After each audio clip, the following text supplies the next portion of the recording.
A COO can have as much help as they need in the search process, but as the leader, it comes down to them to define who they're looking for. Don't get married to someone else's idea of a perfect spouse. Base the scorecard on asking yourself, what are the top 5 things the COO would have to get done in their first year for the hire to be a success? You can rate your prospects using the COO Alliance's 8 core areas: vision, strategic plan, people systems, meetings, financial systems, job-related skills, mentors, and company culture.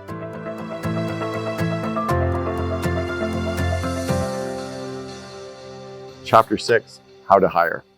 So I'm about to read from my newest book, The Second in Command. I can start reading Chapter 6, but I'm actually at a friend's office right now, Joe Polish, and Joe is the founder of the Genius Network.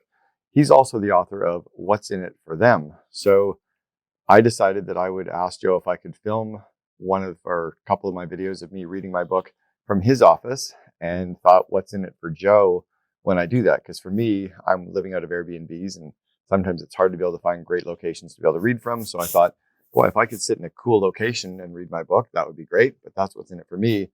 What's in it for Joe is I can tag Joe in this video, and I can make sure that Joe gets a good shout out, because he's written a spectacular book in What's in It for Them. I've actually bought a copy of that book for all of our COO Alliance members as well. So that's what's in it for Joe. All right, let's dive into the book. Chapter 6, How to Hire. From when we first started talking seriously about the opportunity to when I joined was about 4 months.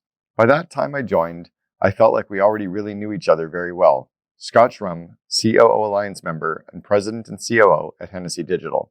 Because COOs are often not transferable from one organization to another, finding them isn't always easy. There's no central casting where you can hire the perfect fit.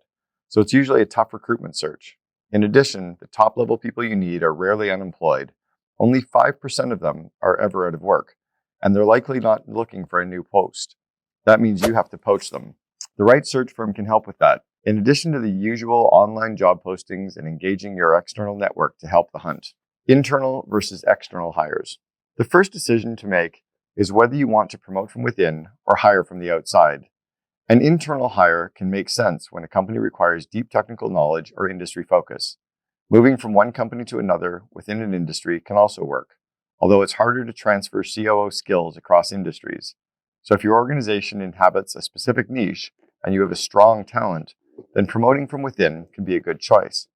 However, internal hires can go wrong when employees feel there's nepotism at work or that the CEO is playing favorites. Hurt feelings can inhibit productivity, and an internal COO needs the preparation and skill to manage their former peers. Hiring internally also means, obviously, that you're limiting the pool of candidates and might miss out on better fits you could have found outside. Going with the easy hire feels better than doing the work. It's the devil you know. But settling for a mediocre COO is a mistake. If you hire from within, make sure that you fully know the person so that there are no doubts about whether they can live up to the new role. Don't just think we'll give them a try. You would never hire an external candidate and let them try. There's just another way of saying that you're going to give them a chance to potentially wreak havoc on your teams. There's data that shows that the cost of hiring the wrong person is 15 times their annual salary. So if you're paying them $250,000 a year, it's going to cost you $3 to $4 million a year to have them there in terms of other employees not joining you, opportunity costs, time lag, misinformation, bad decisions being made by the wrong person, a board that won't invest because they don't trust that person, and relationship issues between you and them that everyone else in the company is seeing. It's kind of like mom and dad fighting. The kids just don't want to be around them. If you can hire well from within your company, good for you. If you can't, bear in mind that what I've said before, that the best outside candidates already have jobs and will need to be poached. Both approaches can have their pros and cons. Whether a COO needs to come within a specific industry depends on both the industry and what the business needs are. Many companies don't require strong technical skills, so a COO doesn't necessarily need expertise in the exact business space. In my case, I knew nothing about junk removal, but I knew lots about customer engagement and franchising. I excelled at promoting franchise partner success, and people bought franchises because they could see my passion. That probably means I could franchise any business in the home services space, but it doesn't mean that I have the skills to build, say, a technology company. I also fit the brand and the CEO. In the past, you used to hear the old adage, hire for attitude, train for skill. That approach won't work anymore. Now you have to hire for both cultural fit and skill. If you hire for just one or the other, they'll both fail. COO Alliance member Scott Schrum says of his transition to COO at Hennessy Digital, "My previous job was as president of a small privately held company that was just about the same size and life stage as that of Hennessy Digital when I joined. Even though that company was in a different industry, my experience of leading it through a decade of growth made me a good fit for this role. Someone with a background in apparel who doesn't know the car industry can't be the COO of a car company. There's just too much subject matter expertise missing. However, it's easy for the COO of a restaurant chain to go to another restaurant chain, regardless of the type of cuisine. In the same way, someone who's built a technology company could probably build another one." Preparing for challenges. Bringing in an external hire to oversee existing employees is like an advanced chess move. You need to be thinking 3 or 4 moves ahead. You need to notify employees of the process before it starts and persuade them to feel excited to work for this new leader. You may need to show some of them that they could have been the right person for the role. You should also be transparent about compensation because it's a big issue and because everyone will soon find out what the COO earns anyway. Plan and have all those discussions before the issues come up. Bringing in an outsider as a second in command creates an inherent challenge. The newcomer hasn't witnessed the history of the company, how its DNA was formed, how its idiosyncrasies developed, or how the different leadership styles work together. There are thousands of elements that insiders take for granted that no outsider can hope to understand in the beginning. However, coming in with the right core values and strong technical skills can set them up for success if they have the aptitude to learn the cultural side of the business. It only works to bring in someone from the outside if they have the strength and depth in industry IP. On the other hand, a COO who grows up inside of the business and understands the culture and history deeply might lack the same technical depth of expertise as someone who has been working elsewhere. A COO by any other name. It might seem like a minor consideration, but a CEO looking for a second in command should consider what to call them in any job posting. I actually prefer the term second in command over COO, partly because it gives definition, clarity, and flexibility in hiring, and partly because the options can be misleading. A chief operating officer, for example, might not have anything to do with operations. In the same way, although you can be CEO of a company, whether you lead one person or 5,000 people, you likely wouldn't call a second in command a COO in a 20 or 30 person company. A better title for that second in command might be director or VP of operations. Company searches can get sloppy or expensive if they start giving out titles too early. The job title has to match both the responsibilities of the role and the compensation you're willing to pay, which are both linked to the size of your business. In a 50-person company, you might be hiring a director of operations, a general manager, an operations manager, or a VP of operations. The bigger the title you give away, the more responsibilities the person should have, because they'll expect their compensation to be based on their role. For instance, at the time of this writing, Salary.com says the average COO salary is $464,000 a year, while the average director of operations makes $180,000. I take those figures with a pinch of salt because I feel like recruiting sites inflate them to raise people's expectations and could get attention. Realistically, I'd expect to have to pay about $300,000 for a COO and $130,000 for a director of operations. For a VP of operations, it might be more like $180,000. To see what COOs typically get paid, visit COOalliance.com/salary-survey. In return for filling out a short salary survey, you'll receive a comprehensive data set for second-in-command roles around the world. A COO, a director of operations, or a VP of operations could all be the head of operations. So ensure the title you give the role aligns with what you're looking for. People will base their salary expectations on the title, not necessarily on the details of their roles and responsibilities. Smaller companies can get lazy about giving out titles and letting people call themselves what they want. But again, they should be aware that different titles come with different salaries attached. Be very clear with any executive search firm regarding what you're hiring and if you're hiring a true COO, a VP operations, director of operations, or something else. Recruiters will look at different talent pools depending on the answer. Scorecard and job description. The first requirement for your job search is a scorecard for your COO. Once you know what you're looking for, create a scorecard for the role. There's a simple one in the appendix that you can use as a launch point.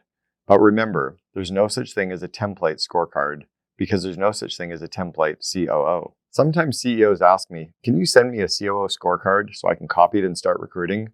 No. That's like them saying, can you send me a job description of your perfect partner so I know who to go out and start dating? My idea of a perfect partner is likely very different from yours. A COO can have as much help as they need in the search process, but as the leader, it comes down to them to define who they're looking for. Don't get married to someone else's idea of a perfect spouse. Base the scorecard on asking yourself, what are the top 5 things the COO would have to get done in their first year for the hire to be a success? You can rate your prospects using the COO Alliance's 8 core areas: vision, strategic plan, people systems, meetings, financial systems, job-related skills, mentors, and company culture. The scorecard lays out whether a hire will fit with the organization and how you'll measure success. This part of the process requires your thoughtful vision and full engagement. Don't phone it in. Use the steps from the previous chapter to make sure that you know your own needs and temperament, as well as the unique abilities and temperament that would complement yours. Otherwise, you're unlikely to find a good candidate. Technology means you'll have a wider reach in your search than ever before, but preparation, self-knowledge, and leaning into the future can't be automated. The goal is to recruit, interview, and hire someone who doesn't just know how to do the work on the scorecard, but has actually done it before. To use a left field analogy, pretend that you were hiring a swimmer. Why? Who knows? You want somebody who knows all 4 strokes, someone who knows how to win an Olympic gold medal and how to break a world record. Or do you want someone who has won a gold medal, even in just 1 stroke? You go for the experience. In theory, most people know how to swim and win a gold medal in swimming, but they suck at doing it. You'll need to dig deeply enough to make sure that the candidate has truly done the work, not that they just know how to do it from school or books. Once you've established your scorecard, you need to write a job description. It has to be written in such a way that when your perfect COO reads it, they think, yeah, I'm all in. If you swear in real life, swear in your job description. Say, I'm a CEO who's slightly manic and who swears a little bit too much.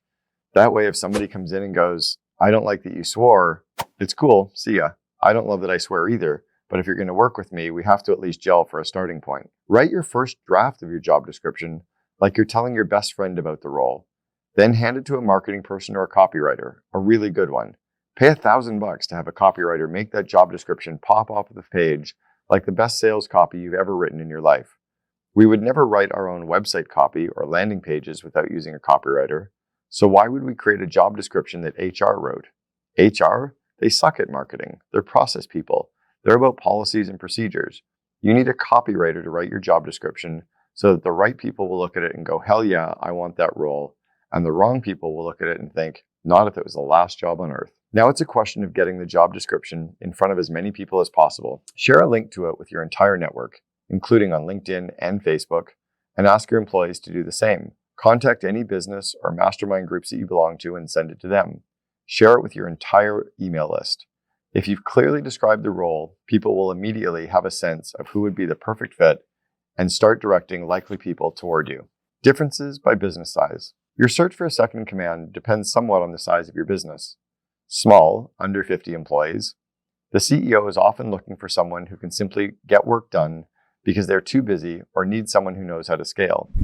The COO generally comes in to build the first management team, followed by the first leadership team. Those COO roles tend to be for a jack of all trades, someone who can handle a wide variety of work, project manage, and stay on top of all the moving parts as the company scales. At this size, the COO is telling everyone what to do. Medium, 50 to 200 employees. These firms generally need someone who can build a strong leadership team, recognize the different needs between a leadership team and a management team, and bring domain expertise.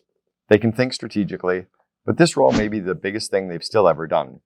They may be good at developing people and growing the skills of the team, and they probably need strong financial acumen the bigger the business gets. Large companies, 200 to 500 employees. These businesses need an increasingly seasoned COO, and the role no longer involves telling people what to do. Instead, the COO is collaborating, problem solving, removing obstacles, and thinking in an increasingly strategic way. Enterprise level, 500 employees and up. This is beyond my sweet spot. All bets are off, but thanks for reading. And once you hire them, your COO can still join the COO Alliance. It's just not my domain expertise. Search firms. Given that external hires usually mean poaching, an executive search firm can help you identify and approach A-list candidates. Most A players are never out looking for a job. They're not scouring LinkedIn or industry job boards. They don't have a resume to hand to you unless someone puts your posting in front of them they won't see it. Qualified search firms know where those good people are and can reach out to see if they're interested. Expect a recruiter to set up a conversation, but not to send along a resume.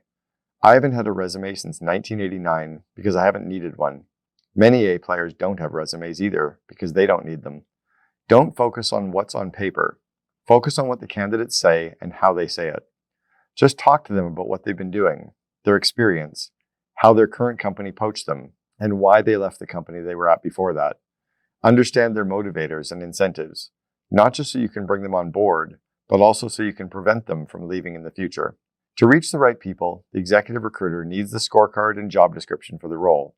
The scorecard should give full clarity on what the person will be responsible for and how their success will be measured. The job posting should be at least 90% perfect.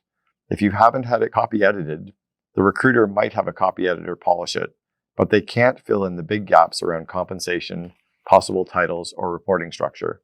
Because of the diversity of COOs, there aren't any one-stop shop COO recruiting firms. However, there are qualified firms that recruit for COOs in addition to other C-level roles. I refer senior searches to 4 great executive search firms all the time.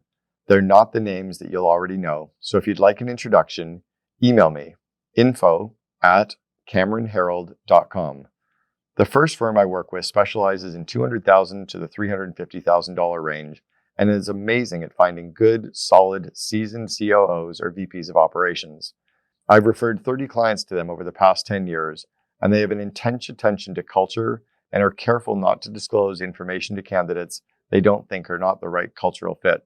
I also have a firm that only recruits virtual assistants and executive assistants. If you're not ready for a second in command and want to buy some time to free up some of yours. I categorize the rest according to compensation level.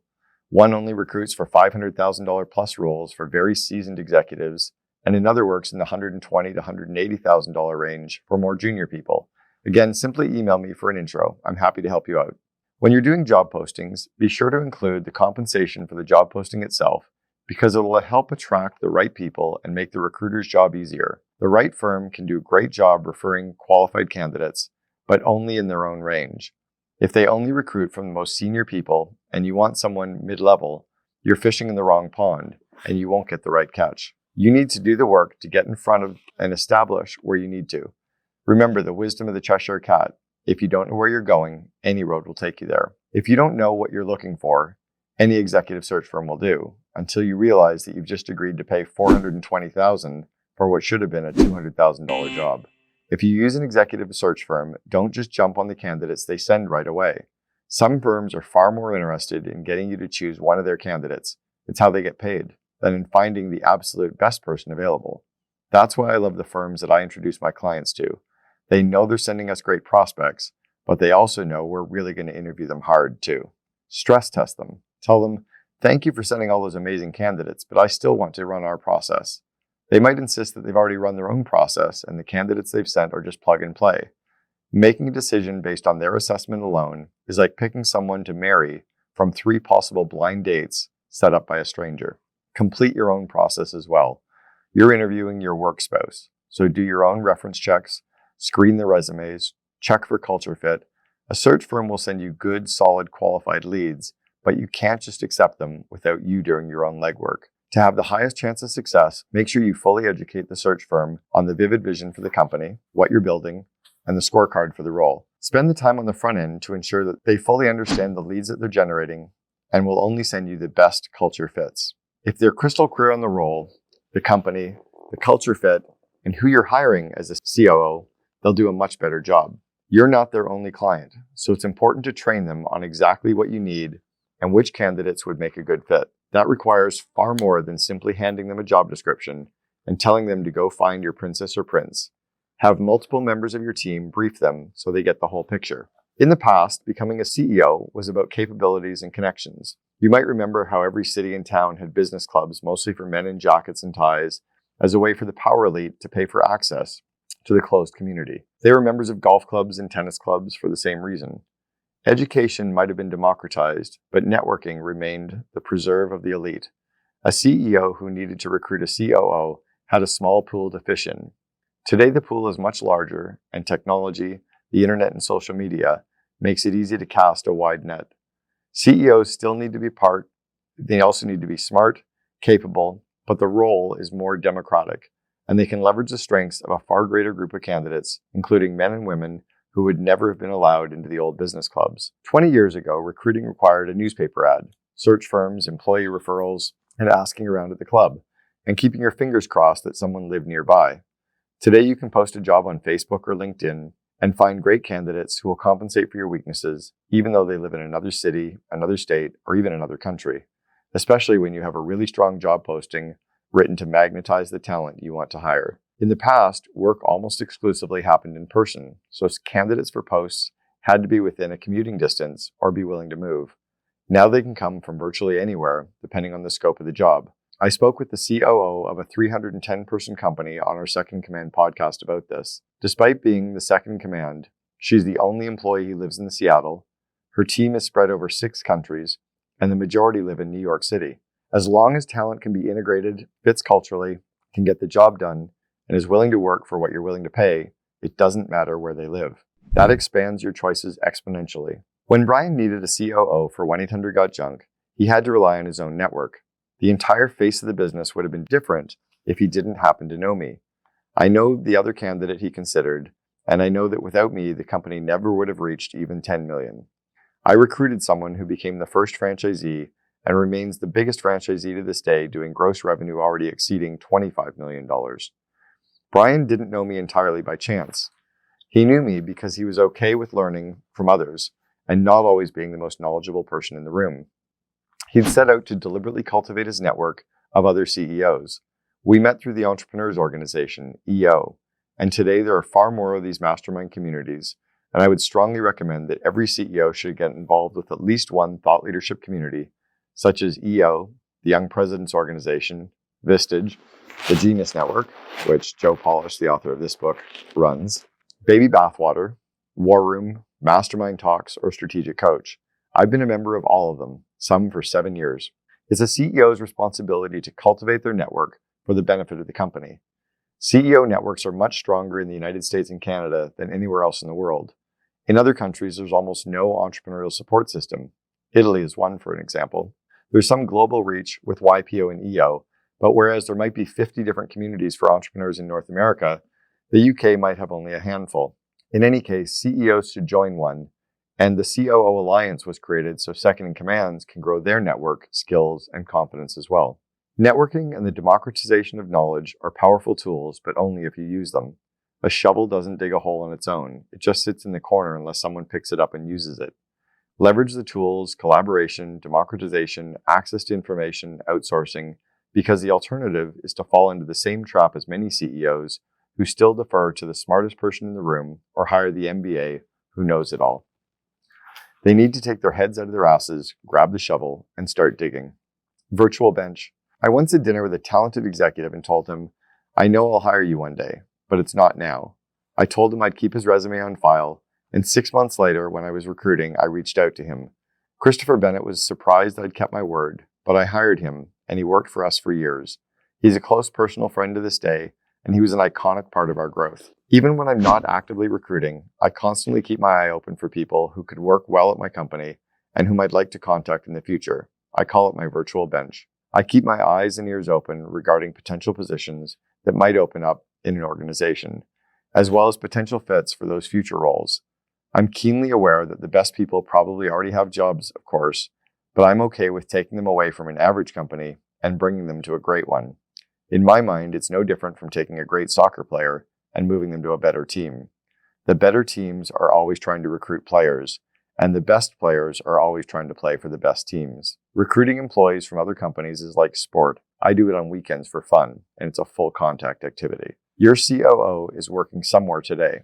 They work for one of the top companies to work for, one of the best managed and fastest growing companies. They work for a client like yours, and you go and poach those people. You have to look to recruit and bring those people into your organization, not just as COOs, but across your organization. Some of you already know your COO candidates. You likely met them years ago. The interview process. Hiring a capable COO will test the interviewing, recruiting, and hiring competency of any organization. I devote a whole core module of my Invest in Your Leaders course to interviewing and doing the reference checks because those steps are so crucial to finding and vetting the best candidate. Don't rely on HR. That might sound counterintuitive, but HR are not the best folks to interview and recruit a COO. Their job is to support the search by getting the job posting in front of as many eyes as possible, soliciting video submissions, and setting up the first round of group interviews. But the actual interviews should be conducted by the board, the leadership team, and the CEO. They're the only people who can hire a COO. HR doesn't have that level of capacity to do senior level hiring. The actual interviews can be held over Zoom or in person, but they must be rigorous, and the process should involve more people than just the CEO, and should probably involve outside advisors. I've been called in numerous times to interview COOs on behalf of different CEOs. Any of the new COO's potential direct reports should participate in the interviews because they'll be best placed to figure out the culture fit and the energy issues of their new leader. If they interview candidates in a panel format of around 3 people, they can have more lively, less threatening discussion than in a one-on-one interview and gain more insight. The candidate will also get a better sense of the kinds of teams that they'll be leading. Video submissions. The interview process starts with the HR gathering as many resumes as possible from great people. Send the candidates the vivid vision for your company, along with a recent article about the company in the media, and ask them to send a 3 to 4 minute video about why they think they can help make the vivid vision come true. I don't even read the resumes until I receive the video submission, which I use as the initial screening. It doesn't matter what skills they have unless they feel like the right culture fit. If they're not excited about the vivid vision of where the company is going, any interview will be a waste of time. A total of 10 videos is an ideal starting point. 10 resumes aren't enough. However, because half of them will be from people who are playing the odds and sending their resumes out everywhere, they don't know enough about your company and haven't visualized themselves in the role, so they're another waste of time. If you're using recruiters, tell them to share the vivid vision and get the video submission before you start considering the candidates. If a candidate won't take the time to submit a video, then don't take the time to interview them. By screening the videos for culture fit before reviewing the resumes, you'll interview fewer people and in more thorough way because you'll already know they're solid. You end up with a high-quality shortlist with whom you can do a deep dive on the actual skills and experience. In the initial interview, probe each candidate's culture fit first to make sure they already live the organization's core values, have the behavioral traits you're looking for, and truly only want to work in the areas of the business that the CEO does not. That last is crucial. You don't want to hire someone with a burning desire to run marketing, for example, if it's the CEO's wheelhouse. That candidate could be extremely skilled, but they'd be a poor fit for COO given what you need. Or maybe they're an extrovert when you need an inward-facing, analytical COO. Or they've always worked in big corporate jobs, but you need someone more entrepreneurial. Skills interview. Use the basic criteria, culture fit, behavioral traits, core values, and compatibility of the CEO to narrow down the candidate pool to 4 or 5 strong candidates with the right culture fit. Then give each a skills interview to find out if they have sufficient experience with the core projects that would be on their plate. Sometimes the CEO doesn't have the aptitude to do the skills-based interview, such as when the second in command needs to oversee engineering or finance because those areas are not the CEO's strengths. The reason for hiring a COO in the first place. In those cases, the CEO has to be honest with themselves and have advisors or department leads interview for the skill components. The danger is that a CEO may otherwise end up hiring a person simply because they like them, and not necessarily because the person has the skills to do the job. Interviewing to hire a COO uses all the same skills that I cover in the people and interviewing sections of my first book, Double Double, and in my Invest in Your Leaders course. Both have great content on interviewing and should be reviewed by you and anyone assisting in the interview process for a COO or any key hires.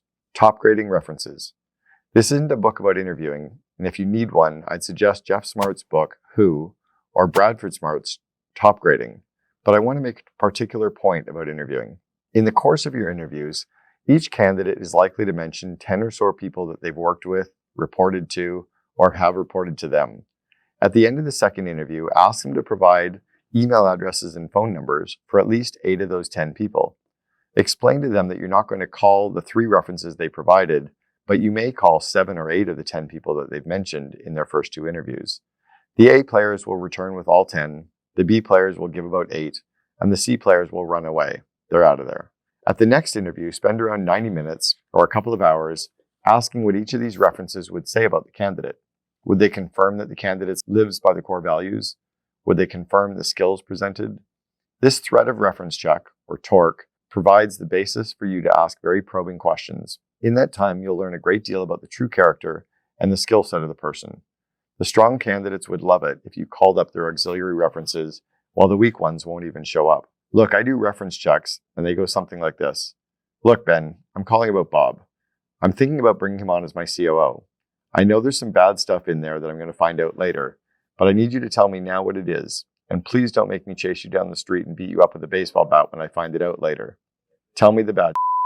I will keep pushing and keep pushing and keep pushing until you tell me the bad stuff. I call up to 10 people to do reference checks on key hires because the day they start, I need to know everything about them. I've worked way too hard to get to this stage to allow somebody to come in whom I don't know enough about yet. You too. You're not looking for your A players on Craigslist. You have to poach them and you have to know them. Know your candidate in advance. Some CEOs, too many, tell me that it takes 30 to 90 days after a person starts working for them to know if they've made the right decision. I tell them it's because you suck at interviewing. If you do the interview process properly, you'll know everything there is to know about the person the day they start working for you. There'll be nothing left to learn.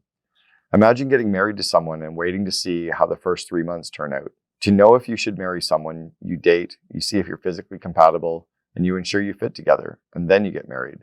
If you start by getting married and seeing if the rest falls into place, you're taking an enormous risk with your life. It's the same in business. A 3-month trial period is a horrible way to approach hiring, especially for such a pivotal position as a second in command. Leaving things up to chance sets you up for failure and is potentially very harmful for your organization. Hiring the wrong senior person can be incredibly disruptive. It's also time-consuming. If you go through the recruiting and interviewing process, then have the right person for 3 months before you start the process again, you'll have wasted almost a year. I've recruited and interviewed on a large scale with repeatedly excellent results. At College Pro Painters, we had to go out and get 800 brand new franchisees every year. Between May 1st and August 31st, those 800 franchisees hired 8,000 painters who were all college students. And we went from 60 to 9,000 employees and produced $64 million in revenue in just 4 months. On August 31st, all 8,800 kids quit and went back to school. And on September 1st, we woke up and said, oh shit, we have to do it again. And we did, year after year. I was a part of that very senior leadership team for 4 years. Fun fact, one of my hires was Kimball Musk, Elon's brother. In that scenario, you soon become operationally world-class at recruiting, interviewing, selection, training, onboarding, etc. And in such a short working window, you don't have the luxury of waiting 90 days to see if someone is the right fit. To be perfectly honest, you don't have that luxury in any industry. If you interview and hire properly from a position of knowing who it is you're looking for, you can save yourself a lot of pain. Take it on trust. It all comes down to trust. Before you hire your new second in command, I want you to know so much about them and be so confident in them that on the day they start, you'll be happy to give them your master password, your bank account information, and the keys to your house.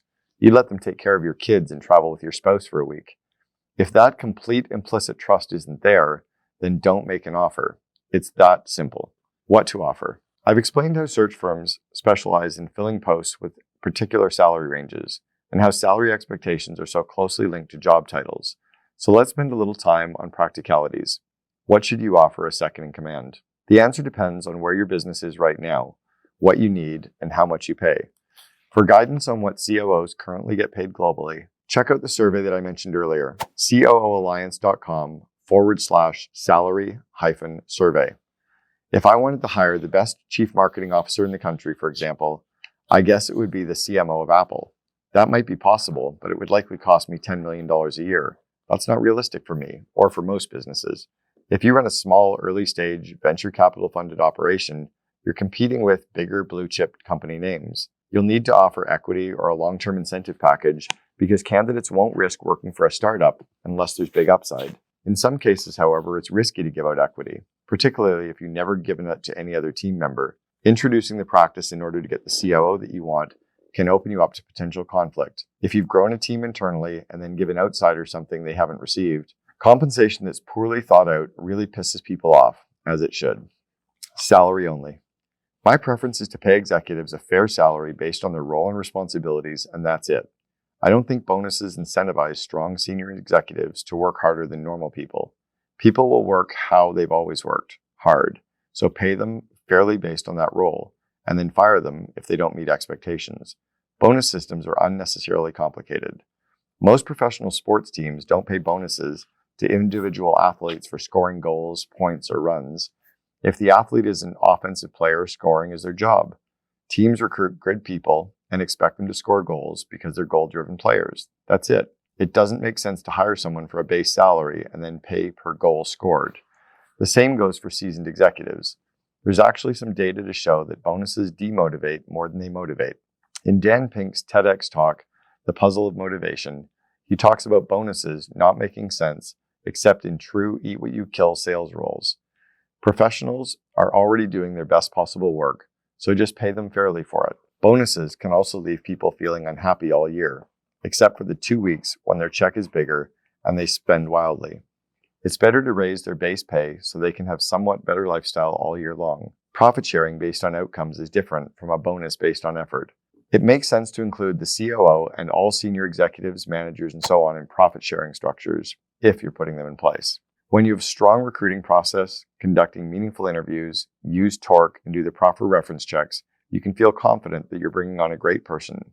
In that scenario, you don't need performance-based pay to compensate for a lack of vetting, which is generally what's happening with the bonuses. Role and title. As we've discussed, the exact role and title depend on the needs and size of the business. A second in command might be titled COO, President, VP Operations, General Manager, Director of Operations, or Operations Manager.